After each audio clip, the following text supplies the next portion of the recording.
संध्या ने बड़ा तप किया और अब ये कहा कि इस शरीर के कारण ब्रह्मदेव का मैंने मानभंग कर दिया, इस कारण से मैं इस शरीर का त्याग करती हूँ। और कहते हैं यज्ञशाला में जाकर के संध्या ने जब अपने उस शरीर का त्याग कर दिया तो उनके शरीर के त्याग से सावधान, उनके शरीर के त्याग होते ही एक ज्वाला प्रकट हुई। वो तेज दो भागों में बढ़ गया। एक भाग से त्रिकाल संध्या प्रकट हो गई। ब्राह्मणों के लिए अति उत्तम, प्राणी मात्र के लिए अति उत्तम सुबह की संध्या, दोपहर की संध्या। जितने विद्वान ब्राह्मणियां उपस्थित हैं सावधानी से सुन ले, संध्या क्यों की जाती है, संध्या का प्रारंभ कब हुआ, त्रिकाल संध्या क्यों करनी चाहिए, वो शिव पुराण में बताया गया है कि वो तेज का एक भाग बटा तो त्रिकाल संध्या हो गई। समझ रहे हैं आप? सुबह की संध्या, दोपहर की संध्या, शाम की संध्या। जो जनेऊधारी है, जो शिव नाम वाला है, जिसने दीक्षा ली है, जो ब्राह्मण है, जो अग्निहोत्र करता है, जो विद्वान है, जिसने वेद पढ़े हैं, उसे त्रिकाल संध्या करनी ही चाहिए। ये उसका धर्म है। त्रिकाल, अब केवल ये मत सुनना कि करनी चाहिए, ये भी सुनना कि क्यों करनी चाहिए और क्या हमको करनी चाहिए नहीं करनी चाहिए। तो जो वेद समांत्रिक अमांत्रिक दो तरह के लोग होते हैं। एक वो जिनने मंत्र लिया है या जो वेद पाठी है, उनको समंत्रिक त्रिकाल संध्या करनी चाहिए। और जो हम जैसे लोग हैं कि भाई हम कैसे त्रिकाल संध्या करें, कोई बात नहीं, चिंता मत करो आप। ब्राह्मण, क्षत्रिय, शूद्र, वैश्य सभी के लिए त्रिकाल संध्या का नियम यह है कि सुबह उठो तो कराग्रे वस्ते लक्ष्मी। सुनिएगा ध्यान से, सुबह उठो तो कराग्रे वस्ते लक्ष्मी। पहले तो लोग देखते थे हाथ, कुछ मत करो, सुबह उठ करके सबसे पहले हाथ दर्शन करो। आप करते हैं क्या? क्या बात है, हाँ बाबूजी ने बात तो सही कही है, अनुभव बोल रहा है। मोबाइल दर्शन वाले भी बैठे हैं इधर, सुबह उठते ही मोबाइल भी देखना है। लेकिन जो लोग हाथ दर्शन करते हैं ना ऐसे, सच मानिए कहीं नहीं जाना पड़ता उनको, सब देवता उनके घर में आकर विराजमान हो जाते हैं। जहां पर कराग्रे वस्ते, मेरे अंदर ही तो परमात्मा है। कर मध्य ये चंद्रमा बनता है जिनका पूरा, अपना हाथ ऐसे देखिए जोड़ करके, मुझे बताना ही नहीं पड़ेगा, अपने आप दिखेंगे आपको। जिनका पूरा बन रहा हो चांद तो परम सौभाग्यशाली, जिनका थोड़ा थोड़ा बन रहा है वो भी सौभाग्यशाली, लेकिन पूरा अगर बन रहा है, देखो पूरा चांद बनना चाहिए। जैसे कि यहाँ से शुरू हो रहा है और यहाँ से खत्म हो रहा है। ये चंद्रमा, ये क्या है? कराग्रे वस्ते लक्ष्मी, कर मध्य सरस्वती। क्योंकि चंद्रमा भी समुद्र से प्रकटे हैं और लक्ष्मी भी समुद्र से ही प्रकटी है।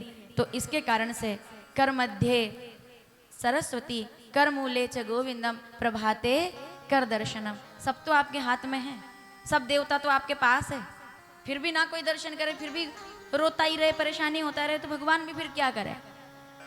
आप भजन करें, आप त्रिकाल संध्या करना चाहते हैं ना, मैं बहुत साधारण सिंपल बता रही हूँ आपको।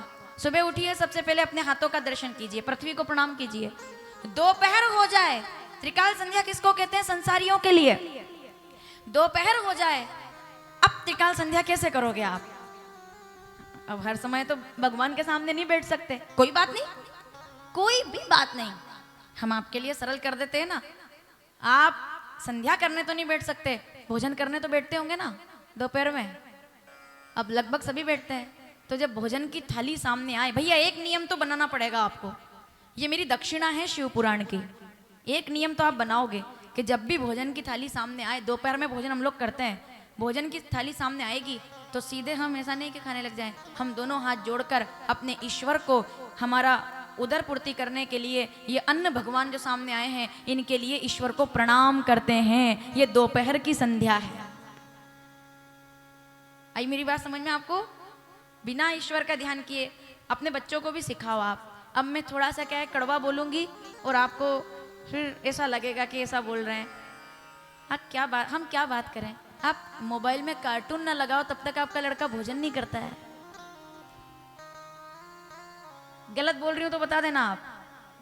मम्मी के एक हाथ में मोबाइल, एक हाथ में बच्चा, और उसमें चल रहा है मैं तोता कालू मदारी आया। असली बात है। कालू मदारिया आया, हाथी राजा कहाँ चले, सूंड उठाकर कहाँ चले, चल रहा है मोबाइल में। अब अगर थोड़ा सा बंद कर दो तो ये उत्पात मचा दे, फेंक दे थाली। नहीं होता है क्या ऐसा आजकल? और किसकी वजह से हुआ है? ईमानदारी से अब मान लो इस बात को आप, किसकी वजह से हुआ? क्या वो बच्चा जन्म लेते ही मोबाइल लेकर आया था? क्या वो बच्चा हाथ में मोबाइल पकड़े हुए था? क्या वो बच्चा मुट्ठी में मोबाइल बांध के लाया था? क्या है ना, मुट्ठी बांधी उसने, लेकिन उसमें क्या सिम कार्ड थी, मोबाइल था, कीपैड लेकर आया था? नहीं। किसने दिया मोबाइल? आपने दिया मोबाइल, क्योंकि आप व्यस्त थे और आपको लगा कि बच्चे को कैसे गपलाएं, कैसे बहलाएं, तो आपने उसकी जिद पूरी करने के लिए मोबाइल उसके हाथ में दे दिया। आपने केवल मोबाइल हाथ में नहीं दिया है, आपने आपका भविष्य उसके हाथों में दे दिया है। क्योंकि जो बच्चा अगर नहीं कर रहा है भोजन, क्या होगा 2 दिन में, क्या हो जाएगा 3 दिन में? मत खाने दो, मत खाने दो। मैं तो कहती हूँ कड़क निर्णय करो, अनुशासन लाओ वापस से। क्या हो जाता है? इतना इतना अंधा मोह नहीं होना चाहिए। ये चौपाई है रामचरितमानस में, बिना प्रमाण के कोई शब्द बोलूंगी नहीं मैं। रामचरितमानस उत्तरकांड 120 दोहा 15वीं चौपाई मैं शुरू करती हूँ, पीछे तक के बैठे लोग पूरा करेंगे। ये क्यों हो रहा है? क्यों हो रहा है ऐसा? क्योंकि मोह सकल व्याधिन कर मूला और जही ते पुनि उपजई बहुसूला। आप अपने लिए कांटे खड़े कर रहे हो और तो कुछ नहीं, उसकी जिद पूरी करके। मत करो ये। नहीं खाए कोई बात नहीं बेटा, देर से खा लेना, मोबाइल तो नहीं देंगे तुझे। हमने दिया, हमने उसको समझाया, हमारे पास समय नहीं था। अब चक्कर ये कि बच्चों को क्या दोष दें? कई बार ऐसा होता है बच्चा इधर टंगा रहता बेचारा और माता जी स्वयं, वो भी तो बड़े शहरों में देख लो आप, ये हालत है। बच्चा लटकते लटकते गिर ही जाता है, ये मोबाइल नहीं छूटता इधर से। सवाल ये थोड़ी है कि मोबाइल होना चाहिए कि नहीं, ये तो बहुत छोटी बातें हैं। पर आपके संस्कार जैसो खावे अन्न, मेरी एक बात मानिएगा, आपके बच्चे को भोजन करते समय शुरू से ही हरे राम हरे कृष्ण का भजन करके भोजन करने की आदत डालिए। आपका बुढ़ापा अपने आप सुधर जाएगा, क्योंकि संस्कार आप दोगे। ये कथाओं में कोई ताकत नहीं है। हमसे लोग कहते हैं कि सुधार दो बच्चों को, अच्छा अब ये काम भी हम करें, कमाल है। बच्चा आपका जिद करता है, आप हम लोगों से आके कहते हो, बोले क्या करें, सुनता ही नहीं है, क्योंकि आपने सुनाया नहीं। लंबा विषय है, इस पे बात नहीं करेंगे। शिव पुराण में मैंने कोई बात की नहीं है संसार के बारे में, आप 3 दिन से इस बात के गवाह हो।